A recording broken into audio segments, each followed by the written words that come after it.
Welcome back everyone to another Coach Blaker video. Today we're going to be going over the mind states you should be in if you want to improve your gameplay and win more games. If you don't know who I am, my name is Coach Blaker. I've been professionally coaching for going on 10 years, diamond in all roles, diamond 2 peak. So when I talk about the states of mind that you want to be in, I really do know what I'm talking about. So if you're interested in that, stay tuned. But of course, before we get started, if you guys are interested in coaching, CoachBlaker.com is where you want to go. I have 3 types of services and 1 beta. So I have replay reviews, I have live coaching, and then I also have coaching sessions. The beta is duo queue coaching, where I duo with you in your game and I try to help you run through the motions of how the game should be played out and the decisions that you should be making. Examples of my coaching are always on my YouTube. It just depends on if the student wants to be recorded or not. CoachBlaker.com if you're interested.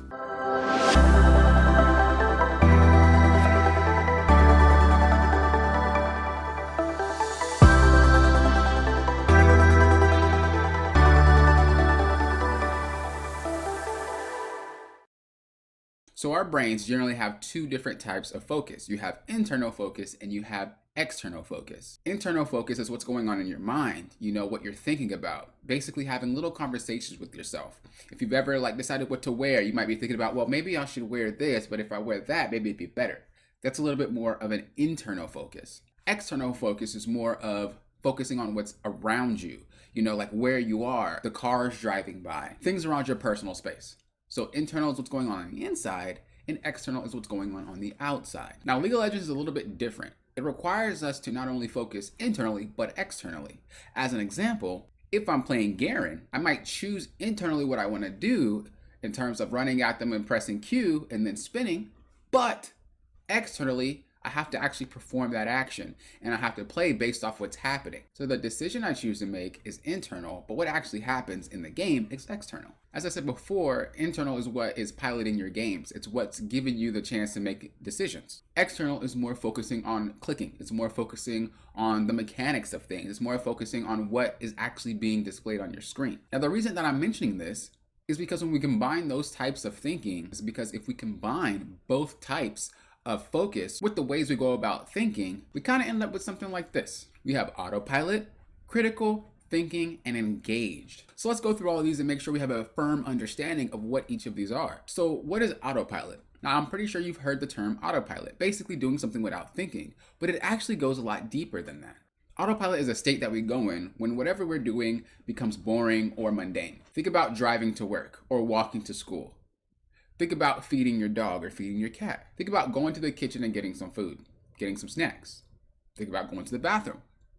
These are all things that we do where we don't really think about it. It's just, we just get up and go do it. It's not something that you have to actively think about anymore. Now, there are a couple of types of autopilot. We have familiarity, we have viewpoint, and we also have pressure. I'm going to explain what these 3 are, and I want you to think about, do you have this type of autopilot? Familiarity. Familiarity when it comes to autopilot is us pretty much thinking about what we have seen in the past or what we have done in the past, and so that's what we attribute it to. As an example, you're going against a lane matchup. Let's just say it's a matchup you usually win. It's a very, very easy matchup. There's no way you lose this matchup. There's no way. You always win.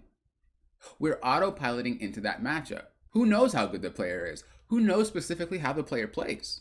They could play totally different than what you're used to. But if you've been against the same matchup multiple times, you're going to start going into autopilot, which is based off familiarity, meaning that you could potentially then start losing because you weren't focused on how to actually play against a player. You were just autopiloting on what you were going against. Let's take this back to the real world of familiarity. So there is something that happens when it comes to airports, where airport security that looks at x-rays, they frequently cycle them out. They cycle them out because they don't want that familiarity to kick in.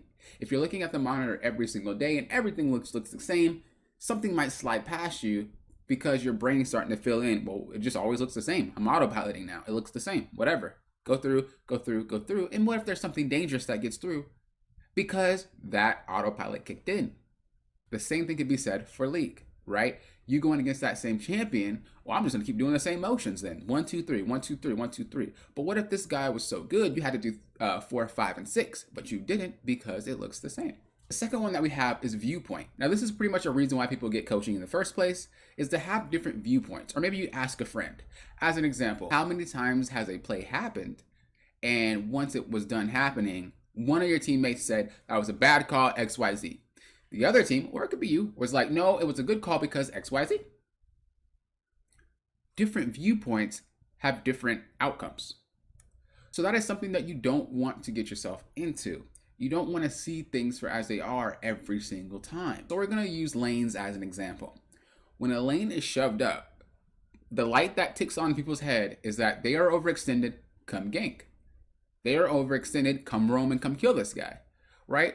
But in reality, to the jungler or to whoever's roaming, there's no way they can gank. You know, what if the enemy jungler is there? Well, he can't help because you have to 2v2. And if that other guy's stronger, you guys lose. What if you have no HP and the jungler tries to gank, but it's like, dude, I have no HP or no mana, but you're just looking at the state of the wave. It's the viewpoint, because you continuously associate that wave being pushed up with this guy's vulnerable, even though it's not. That also is a sign of autopilot, which is why a lot of ganks might fail, or the guy might turn it in 2v1. Like, a lot of that stuff can happen because of the viewpoint. The last one I want to bring up is pressure. Even though the amount of pressure can get you to make mistakes and to kick in that autopilot. So let's say you don't have enough time, you have to hurry up and finish this game. Let's say if this is your promo game and you really, really want to win, you really want to get into it. I can't tell you how many times I've been in promos where I'm trying to learn on this account, and because I'm in promos, I'm just so worried about winning that I don't really focus on still improving. I don't really focus on what like the bigger picture is. I focus on, are we going to win? Pressure being put on can cause a lot of autopilot because your brain then focuses on other things. There was a study of two groups. They were both told that they had to do a presentation. One group was told that the presentation they're late for. The other group was told they had plenty of time. On their way to give their presentation, there was an actor that was basically, coughing and saying they need help. And 60% of the people that actually had time went to go help.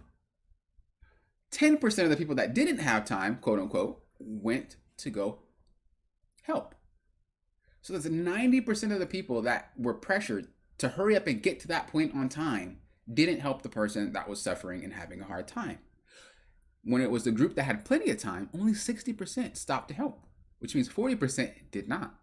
The pressure forces us to tunnel on one specific thing and leaves everything else out. Those promos makes you focus on the win. The demotion makes you focus on the win and the lose. If you lose, you get demoted. Your rank makes you focus on, I want to just get this rank. Even the pressure of actually wanting to improve, even the pressure of knowing you have to take responsibility for your gameplay is enough to make you not want to actually get better because it's scary. All these can be attributed to autopiloting. Next we have is thinking. Thinking is assessing options. Thinking about, what options do I have? Should I go gank? Should I go recall? Should I spend my gold? Should I go help? Deciding on an action. Okay, let me just go do that. And then once that action is decided, you're also thinking about the pros and cons. Well, if I do recall and a team fight happens, I'm not there for it. This is where thinking comes into play.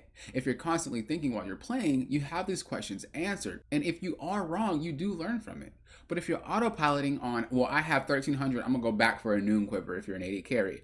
I have 1200, I'm gonna back for a Tiamat if you're, a jungler, or if you're a top laner that needs a Tiamat. Or I have 1300, I'm gonna back for a Lost Chapter. Whatever, I don't care what's happening. I just know I need to back on those items because those are my character's power spikes. That type of thinking, again, puts you in autopilot. If something bad happens, the only thing you're thinking about is, you guys shouldn't have done it without me. But if you're actively thinking about, am I needed before I make this back, you can probably impact a lot more plays than you think.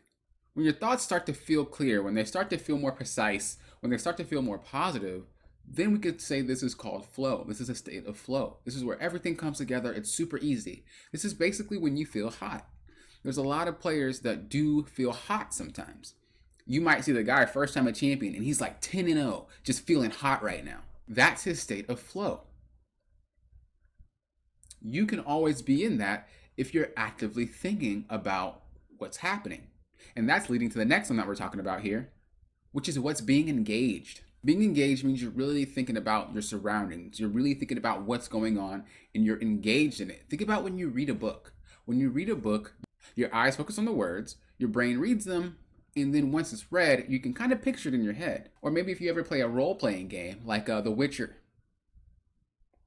or Stardew Valley, Animal Crossing, whatever you guys play, when you're playing it, you're engaged. You don't really think about what's going on around you, you think about what's going on in the game. This is why streamers have a hard time improving while streaming, because you're thinking about the stream, you're thinking about the chat, you're not really fully engaged on what's going on. A lot of streamers will be autopilot because they're not engaged. So they might do the same thing over and over. They might complain over and over. They might say, I can never get better, blah, blah, blah. I wanna win more, but I can't. But they're not engaged with the game. It's very, very hard, especially at a high level, to realistically play and stream and then get better. You're gonna have your autopilot kicked in because you're not fully engaged, which means you're just gonna do things that you usually do, which doesn't work if you're not climbing. And the last one we want to talk about is just being critical. This means just not taking things at face value. If we see that our ADC Kaisa is 0 and 3, be critical. Think about it. You know, yeah, they're 0 and 3 right now, but when they get their items, they're going to be really, really strong. Oh, you ganked and it failed. It doesn't matter. Don't think about it failing. Think about, be critical. Why did it fail? What was wrong with it? Oh, I didn't have any mana. Okay, maybe I should ping him back next time because I didn't have any mana. He just wasted his time. He wasted my time. We didn't get anything out of it. Be critical about what's happening.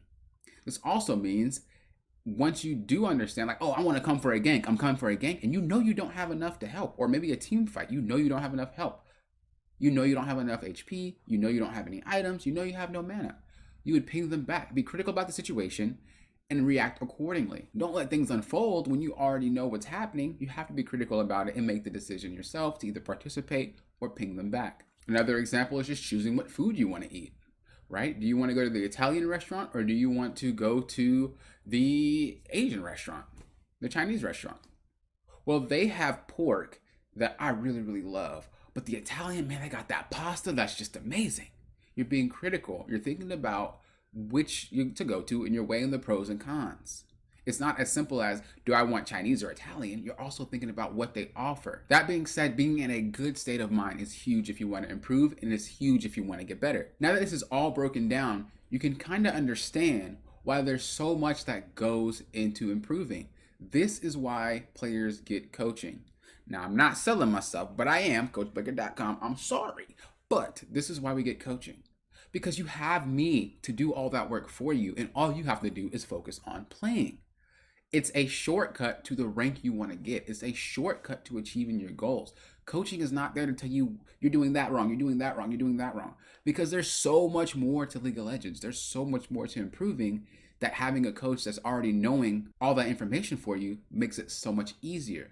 You focus on playing, I focus on the rest. You focus on playing, I focus on the rest. You focus on getting your wins, I focus on the rest. When you start losing, you message me, and it's my job to figure out what's going on.